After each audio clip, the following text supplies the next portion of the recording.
Buenas tardes para todos. Para iniciar nuestra exposición acerca del recurso de casación en Uruguay, es fundamental comprender de dónde viene esta institución. Como bien sabemos, el recurso de casación tiene sus raíces fundadas en el derecho francés, posterior a la Revolución de 1789. En aquel entonces, el Tribunal de Casación francés no nació como un tribunal de justicia tradicional, sino como un brazo del poder legislativo, encargado de vigilar que los jueces no se apartaran de la letra de la ley, evitando de esta forma interpretaciones arbitrarias. En el caso de Uruguay, tras la independencia de España, mantuvo gran parte de la herencia procesal hispánica. Durante la mayor parte del siglo XIX no contaron con un tribunal de casación propiamente dicho.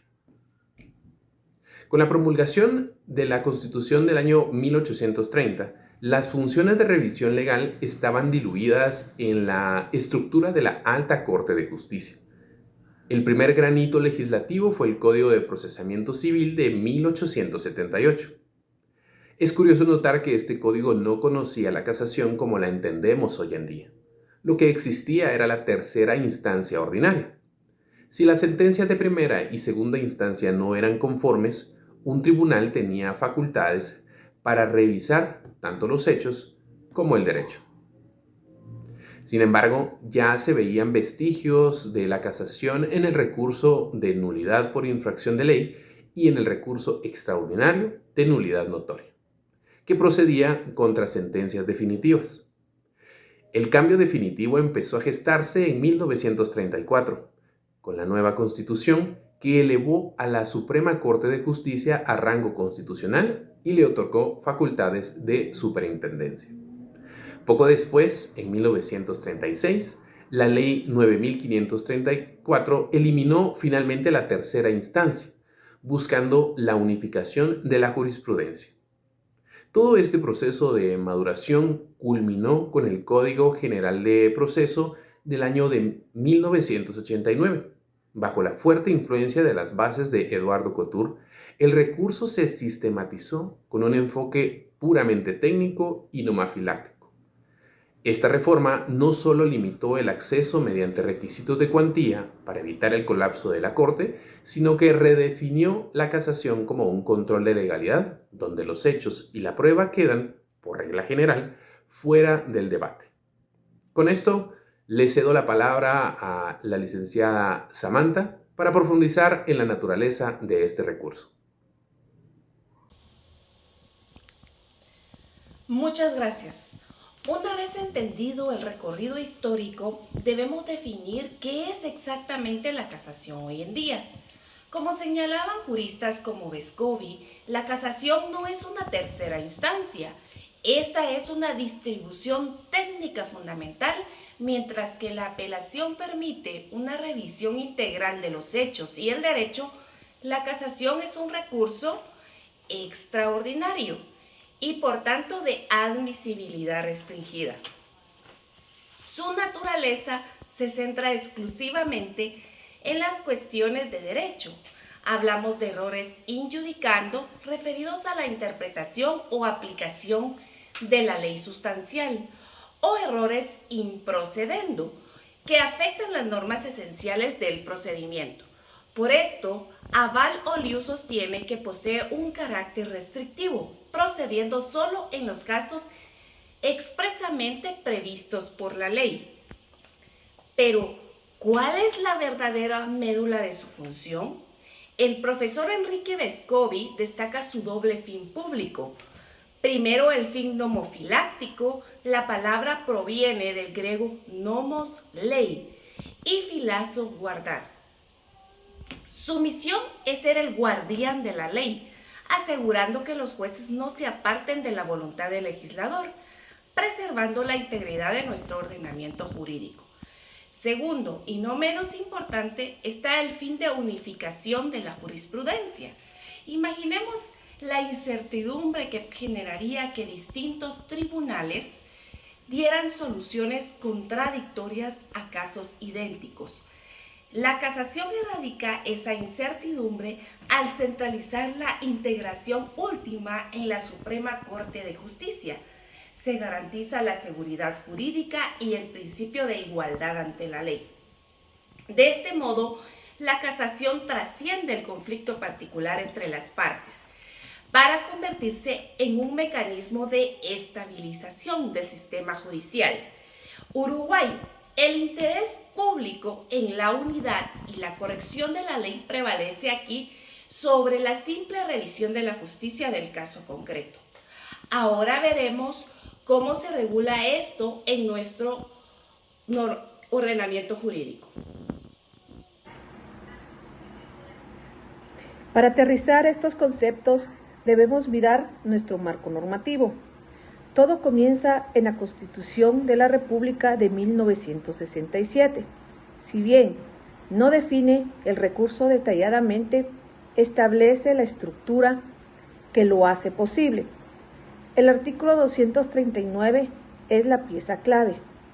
Atribuye a la Suprema Corte la facultad de juzgar a los infractores de la Constitución y ejercer la superintendencia directiva y correctiva sobre el Poder Judicial. Es bajo esa potestad que la ley asigna a la Corte la competencia para conocer la casación, consolidándola como el órgano de cierre del sistema. Técnicamente, el régimen se desarrolla en el Código General del Proceso, específicamente entre los artículos 268 y 280. El recurso es viable contra sentencias definitivas o interlocutorias, con fuerza de definitivas dictadas por los tribunales de apelaciones. Pero atención, no basta con estar disconforme. El artículo 270 es muy estricto sobre las causales. El recurso solo se puede fundar en una infracción o errónea aplicación de la norma de derecho. Esto puede ser en el fondo, como cuando se interpreta mal una ley sustantiva, o en la forma, referido a normas de procedimiento, esenciales para el debido proceso. Un detalle interesantísimo es que se incluye la infracción a las reglas legales de valoración de la prueba, lo cual abre una pequeña ventana al control de la lógica judicial. Es vital recordar que no se consideran los errores de derecho que no se determinen la parte dispositiva de la sentencia. Es decir, el error debe ser determinante para el resultado del juicio. Además, la norma aclara que la admisión de la casación, por regla general, no suspende la ejecución del fallo recurrido. Con este mapa legal claro, pasemos a ver qué tan difícil es que la Corte admita el recurso. Como han mencionado mis compañeros, la casación uruguaya exige una técnica jurídica estricta. No es un escrito de quejas comunes, es un documento técnico de alta complejidad, según Trago. El incumplimiento de las formalidades produce inevitablemente la admisibilidad. El escrito debe ser formal y debe presentarse en un plazo perentorio de 15 días hábiles, tras la notificación, señalando con absoluta precisión las normas infringidas y expresando los agravios de forma clara y concreta. Además, el factor temporal, que hay requisitos de cuantía. Generalmente, el asunto debe superar un valor económico mínimo legal para acceder a la Corte. También existe la necesidad de agravio jurídico. Solo puede interponer el recurso la parte que haya sufrido un perjuicio real por el fallo. Como bien afirma Aval y Liu, la casación no puede usarse para debates académicos o abstractos. Ahora hablemos de la regla de oro. La Corte no revisa los hechos, el material fáctico fijado por el Tribunal de Apelaciones es un principio intocable. Sin embargo, el sistema uruguayo contempla una válvula de seguridad, el absurdo evidente. ¿Qué significa esto? Significa que si el razonamiento del juez al valorar la prueba es tan irracional, tan alejado de la lógica o de las máximas de la experiencia que resulta chocante, la Corte puede intervenir. Tárrego explica que esta excepción busca evitar decisiones injustas derivadas de errores notorios. No es una invitación a rediscutir la prueba, sino un control sobre la racionalidad mínima de la decisión judicial. Este formalismo, aunque parezca rígido, es lo que preserva la seguridad jurídica y evita que el recurso se convierta en una táctica dilatoria. A continuación veremos el procedimiento práctico y cómo nos comparamos con otros países. Para finalizar nuestra presentación, vamos a realizar un breve repaso de lo que es el camino del expediente de la casación en Uruguay. Una vez interpuesto el recurso ante el tribunal que dictó la sentencia, se realiza un control de admisibilidad. Si se admite, se traslada a la contraparte por un plazo de 15 días.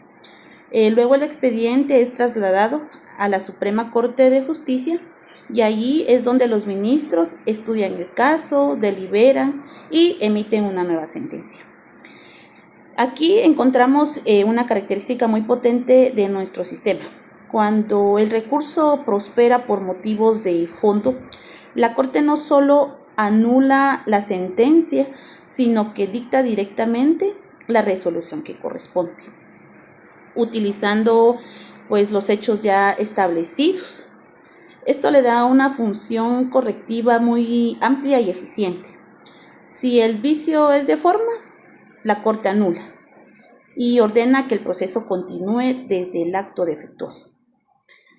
Es interesante comparar este modelo con el de Guatemala, pues ambos comparten la raíz extraordinaria y el fin nomofiláctico.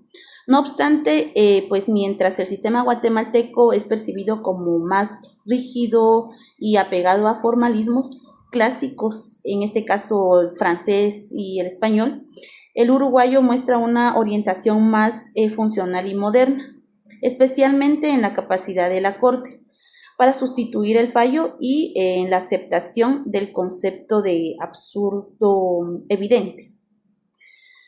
Como conclusión, pues en el grupo nuestro trabajo resalta que la casación en Uruguay no es un mero trámite, ¿verdad?, sino que es el pilar de la coherencia judicial. Su fin primordial, por decirlo así, es vigilar, ¿verdad?, que los jueces no inventen reglas y que el derecho sea previsible para todos los ciudadanos. La casación pues es un instrumento de tutela judicial efectiva que garantiza que la justicia responda a la ley y no al arbitrio. Pues con esto damos por finalizada nuestra presentación. Agradecemos pues la atención que le prestaron a cada uno de los integrantes del grupo, pues esperamos que la misma sea de su agrado.